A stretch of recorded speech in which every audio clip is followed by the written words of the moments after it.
കേരള സർവകലാശാല joint registrar P ഹരികുമാറിന്റെ ചുമതലയിൽ നിന്ന് മാറ്റി പ്ലാനിംഗ് ഡയറക്ടർ ഡോക്ടർ മിനി കാപ്പന് രജിസ്ട്രാറുടെ ചുമതല നൽകി വിസിയുടെ ഉത്തരവ് പുറത്തിറങ്ങിയിരിക്കുകയാണ്. ഹാൻസ് ജോൺ നമുക്കൊപ്പം ചേരുകയാണ്.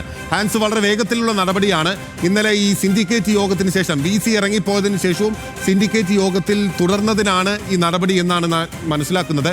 അതങ്ങനെ തന്നെയല്ലേ? അങ്ങനെയാണെങ്കിൽ വീണ്ടും മറ്റു നീക്കങ്ങൾ ഉണ്ടാകാൻ സാധ്യതയുണ്ട്.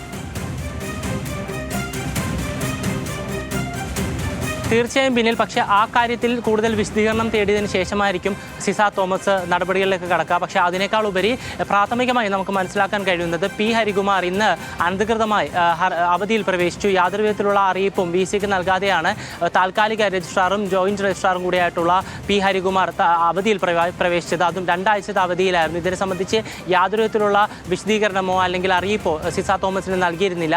അതിനോടൊപ്പം തന്നെ തൻ്റെ അനുമതിയില്ലാതെ, വി സി ആയിട്ടുള്ള സിസ തോമസിൻ്റെ അനുമതിയില്ലാതെ സസ്പെൻഷനിലുണ്ടായിരുന്ന രജിസ്ട്രാറായിട്ടുള്ള KS അനിൽകുമാറിനെ ചുമതല കൈമാറ്റം ചെയ്തതടക്കം ചൂണ്ടിക്കാണിച്ചുകൊണ്ടാണ് ഇപ്പോൾ പി ഹരികുമാറിനെ ചുമതലയിൽ നിന്ന് മാറ്റിയിരിക്കുന്നത്. ഒരു അച്ചടക്ക നടപടി തന്നെയാണ് വി സി ആയിട്ടുള്ള ഡോക്ടർ സിസ തോമസ് സ്വീകരിച്ചിരിക്കുന്നത്. അതിന് പകരമായി പ്ലാനിംഗ് ഡയറക്ടറായിട്ടുള്ള ഡോക്ടർ മിനി കാപ്പനാണ് ഇപ്പോൾ രജിസ്ട്രാറുടെ ചുമതല നൽകി ഉത്തരവിട്ടിരിക്കുന്നത്. അതിനോടൊപ്പം തന്നെ വി സിയുടെ അനുമതിയില്ലാതെ സസ്പെൻഷനിലുള്ള വി സിയുടെ നിർദ്ദേശപ്രകാരം അല്ലെങ്കിൽ വി സിയുടെ അഭിപ്രായ പ്രകാരം സസ്പെൻഷനിലുള്ള രജിസ്ട്രാറായിട്ടുള്ള KS അനിൽകുമാറിന് തൻ്റെ അനുമതിയില്ലാതെ രജിസ്ട്രാറുടെ ചുമതല കൈമാറ്റം നൽകിയ സാഹചര്യത്തിലും അതിനോടൊപ്പം തന്നെ യാതൊരു വിധത്തിലുള്ള അറിയിപ്പുമില്ലാതെ 2 ആഴ്ച അവധിയിൽ പ്രവേശിച്ച പി ഹരികുമാറിനെ ഇപ്പോൾ ചുമതലയിൽ നിന്ന് മാറ്റിയിരിക്കുന്നത്.